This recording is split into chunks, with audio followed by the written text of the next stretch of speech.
What's going on, YouTube? This is SG1 Sports, and you're watching our SEC football channel. I don't know if it's just me or what it is, but sporting events and football in particular just seems a little different at Ole Miss. And we got Jake Evans on the line, who took in the Grove Bowl over the weekend. You can join Jake and the rest of the crew there at the Rebel Walk to talk Ole Miss football and the rest of the athletics there in Oxford. So, Jake, again, I might be a little bit partial since I covered the SEC, but particular Ole Miss, Mississippi State, and Alabama for 6 years. But it was a big weekend, and there's just something a little bit different and a little bit special and unique to the Ole Miss situation there in Oxford. And you obviously are well entrenched there. So just give us a framework of what the weekend looked like and all the festivities. Yeah, absolutely. So this weekend was the Grove Bowl, the spring game. They call it the Grove Bowl. It was a big weekend. They had the game was Saturday afternoon, but before that on Saturday morning, they had the Chucky Mullins Award ceremony, which Chucky Mullins was a player who played for the Rebs back in the 90s and had a really nasty spine injury, left him paralyzed playing against Vanderbilt, and then ended up passing away from that a couple years later. And so ever since then, his number's been retired. But every year, one player, almost always a defensive player, gets to wear they get the honor of wearing number 38. So that they started doing that ceremony right before the spring game on Saturday morning every year. And this year, Austrian Robinson, a senior defensive lineman, was given the honor of wearing number 38 this year. So he went out, he took the field wearing number 38 on Saturday for the first time, and he'll be the one who gets to represent that this year. So it was a good weekend. Started early with a nice ceremony with a lot of former players and big donors and stuff like that. And then we rolled into the game, had a nice crowd there, and it was a good day. And folks out there that aren't familiar with Ole Miss football, again, don't discount the Chucky Mullins Award. That's about as big an honor as you can receive as an Ole Miss Rebel. Of course, there are a lot of famous and very illustrious pro football greats that hail from the university: Archie Manning, Eli Manning, the Deuce McAllisters of the world, and we could go on down the line. But in regards to Chucky Mullins, and that incident preceded me 2 or 3 years, something in that range, before I headed to Mississippi and covered Ole Miss football. And that is a big deal, and that is a huge honor. Think Walter Payton in the NFL and receiving the Walter Payton Award. That's the likeness there at Ole Miss. Absolutely, you're right. It's the highest honor you can get at Ole Miss, and it's something that you don't earn it just by showing up and being all right. You got to work for it. And Austrian Robinson was a deserving guy who's been here and has done really great work on and off the field the last few years. So happy for him. Mark Rogers TV, the voice of college football. We break down spring football like nobody else. We're talking Ole Miss with Jake Evans from the Rebel Walk. And of course, Jake, it's spring football. So if you're anything like me, I hear about all these spring games coming up, and this one's going to be on the Big Ten Network. This one's going to be on the SEC Network. They're going to be all over the place. I'm gonna take these in and enjoy them. Then I watch about 2 plays, and then I remember, oh yeah, this is spring football. It's not real football. Right. But it's still good to see the guys on the field and running around, and there's only so much you can take from it. So when we capsulize the spring practices with what you saw at the Grove Bowl, I know it's kind of difficult because of the lack of media accessibility, but some of the things that pop out to you. Well, so this spring, like you said, media doesn't get to see too much. Otherwise, we'd reveal all the big secrets because we have big mouths. But we got to see some good stuff this spring. There's the Rebels have been replacing a lot of guys. Obviously, the wide receivers that are making all the buzz in the draft, guys like that, and then some guys on defense too, along with starting quarterback from last year. So there's been a lot of the theme of this spring has been getting young guys in, getting them reps, and getting them to develop now with 2 new coordinators. So that's kind of been the theme of the spring is getting everybody on the same page and moving them along together, because there's a lot of inexperience and there's a lot of guys who will be asked to make plays for the first time in their career. So that was kind of what it looked like on Saturday as well. Matt Corral is going to be the starting quarterback this year. Sat behind Jordan Ta'amu last year. Corral, very talented, but he's working with new receivers and a new offensive coordinator this year. So spring game kind of was our first taste to look at that, even though we got some, we got a pretty pretty bland set of plays. Not going to show anything too flashy this early in the campaign. But and then that was kind of the same thing with defense. The defense looked really good. It's no secret that Ole Miss's defense struggled last year for most of the year, but they performed well and finished the game off with a big pick six on a potential game tying 2-point conversion as time expired. So overall, it was a good day. Good to see a lot of guys getting in there, making plays for the first time, and building that chemistry that is hopefully going to lead them through the rest of the year. Big 29-25 victory, but then a 29-25 loss as well. So exactly. You look at it both ways right there. Right. Yeah, the defense has been shoddy over the past couple of years, and the offense has pretty much had to outscore the defense. You lose the two burners at wide receiver that everybody was impressed with at the NFL Combine. You also had a cornerback. I can't think of his name right now. Yes, absolutely. He showed up. Three of the fastest guys at the NFL draft, Rebs. In regards to flipping the page and looking forward to 2019, who are some of those guys that showed out in the spring that give you some hope that you can fill some spots, not necessarily at those two positions, but pretty much anywhere on the field? Well, so Dontario Drummond, he's stepping in this year.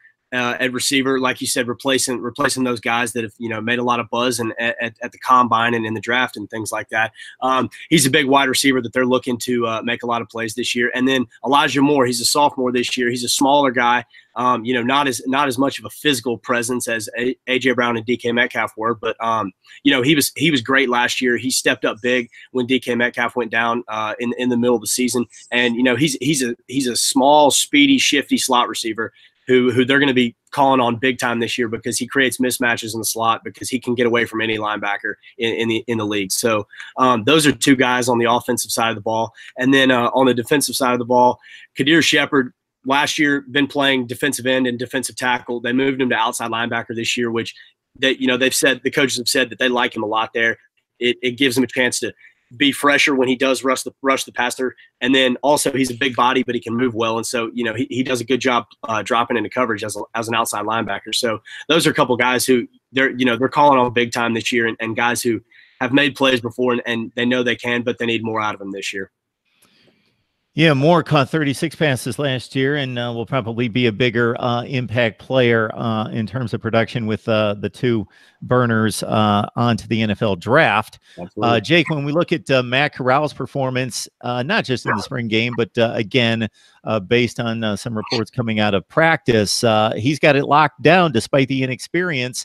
Ole Miss has developed and produced a pretty high level of quarterbacks. Certainly the last two were really good.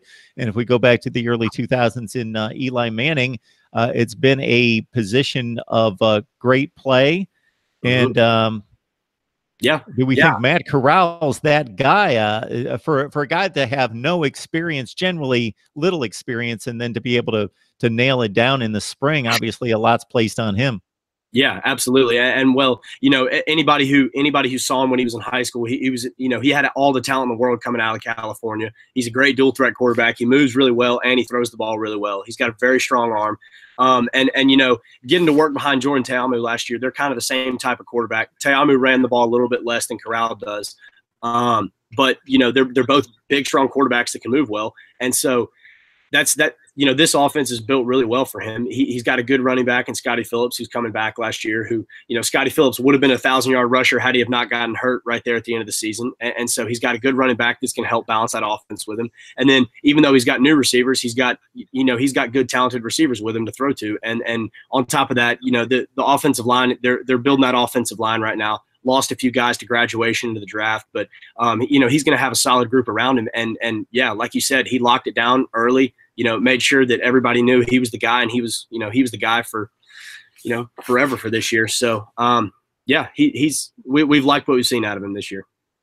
I made that statement about quarterbacks and just had to do myself a service and look up Chad Kelly's stats from a few years ago. Yeah, 31 touchdowns in that season in which they won the Sugar Bowl and finished in the top 10 in the country, and finished in the top 10 in the country the season before under Bo Wallace at quarterback. So yeah, the quarterback play has been high, and of course Shea Patterson after that, and Jordan Ta'amu right after that. So Matt Corral needs to live up to a standard despite the inexperience, but obviously has the skill set to do just that. We got Jake Evans on the line from the Rebel Walk. Jake, do you feel good about this team? I do. You know, a lot of people are kind of giving the Rebs the same nod that they gave them last year, kind of, you know, counting them out. And Matt Luke is the head coach. People for some reason don't believe in him, even though, you know, he's with what he is, the cards he's been dealt in the year, you know, the 2 years he's had. I think he's done a fantastic job. I mean, he came in right in the middle of an enormous NCAA investigation that seemed to, you know, want to throw the Rebs, you know, down the toilet every chance they got. And so I think he's done a fantastic job with what he's got, and you know, he's got a talented team, and I think that we want to see him back in a bowl game this year, and I think 6 wins is very, very doable. Yeah, let's give it a look here. So in 2018, I'm going to have to edit this now because I screwed up. They opened with Memphis. They go to the Liberty Bowl to start the season. That's right. Liberty. They're playing at Memphis. They're playing Cal at home. The second half of a home and home with Cal from a few years back. There's a few of those cupcakes in there, like always.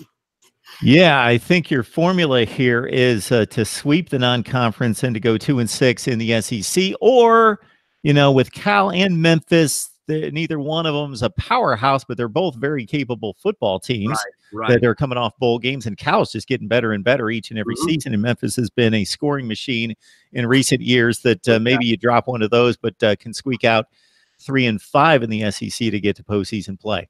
Yeah, I think that's doable. I mean, you know, your Alabamas and Auburns, unfortunately, you gotta count those as losses and hope for the best, and, you know, maybe be surprised by something crazy.